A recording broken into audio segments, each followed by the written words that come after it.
ಇವತ್ತು ಕ್ವಿಕ್ಕಾಗಿ ಒಂದು lunch box recipe ಮೆಂತ್ಯ ಸೊಪ್ಪು ಸ್ವೀಟ್ ಕಾರ್ನ್ ರೈಸ್ ಬಾತ್ ನೋಡೋಣ. ಇದನ್ನು ಮಾಡೋದಕ್ಕೆ ಮಿಕ್ಸಿ ಜಾರಲ್ಲಿ 10ರಿಂದ 15 ಸಣ್ಣ ಈರುಳ್ಳಿ ಹಾಕ್ಕೊಳ್ಳಿ. ಸಣ್ಣ ಈರುಳ್ಳಿ ಇಲ್ಲ ಅಂದರೆ ದೊಡ್ಡ ಈರುಳ್ಳಿ ಒಂದೇ ಒಂದು ಹಾಕ್ಕೊಳ್ಳಿ. ಅದ್ರ ಜೊತೆಗೆ ಸ್ವಲ್ಪ ತೆಂಗಿನಕಾಯಿ, 1 ಸ್ಪೂನ್ ಧನಿಯಾ, ಖಾರಕ್ಕೆ ಹಸಿಮೆಣಸಿನ್ಕಾಯಿ, 1 ಹಿಡಿ ಕೊತ್ತಂಬರಿ ಸೊಪ್ಪು ಹಾಕಿ ನುಣ್ಣಗೆ ರುಬ್ಬಿಟ್ಕೋಬೇಕು.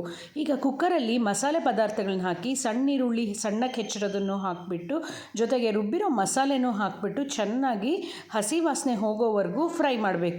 ಇದಕ್ಕೆ ಸ್ವೀಟ್ ಕಾರ್ನ್ 1 ಕಪ್ಪು ಹಾಗೆ ಮೆಂತ್ಯ ಸೊಪ್ಪನ್ನು ಹಾಕಿಬಿಟ್ಟು ಮತ್ತೆ ಇನ್ನೊಂದು 5 ನಿಮಿಷ ಚೆನ್ನಾಗಿ ಫ್ರೈ ಮಾಡಿ ಅದಕ್ಕೆ 2 ಲೋಟ ಆಗೋಷ್ಟು ನೀರನ್ನು ಹಾಕಿ ಸ್ವಲ್ಪ ಉಪ್ಪನ್ನು ಹಾಕಿ ನೀರು ಕುದ್ದ ನಂತರ 1 ಕಪ್ ಆಗೋಷ್ಟು ನೆನೆಸಿಟ್ಕೊಂಡಿರೋಂಥ ಬಾಸ್ಮತಿ ರೈಸ್ನು ಹಾಕಿ ಚೆನ್ನಾಗಿ ಮಿಕ್ಸ್ ಮಾಡಿ ಸ್ವಲ್ಪ ತುಪ್ಪ ಹಾಗೆ ಒಂದು ಸ್ವಲ್ಪ ನಿಂಬೆಹಣ್ಣಿನ ರಸ ಹಿಂಡಿ 2 ವಿಷಲ್ ಕೂಗಿಸಿದ್ರೆ ಸಕ್ಕ ಟೇಸ್ಟಿಯಾಗಿರೋಂಥ ಮೆಂತ್ಯ ಸೊಪ್ಪು sweet corn rice bath ready.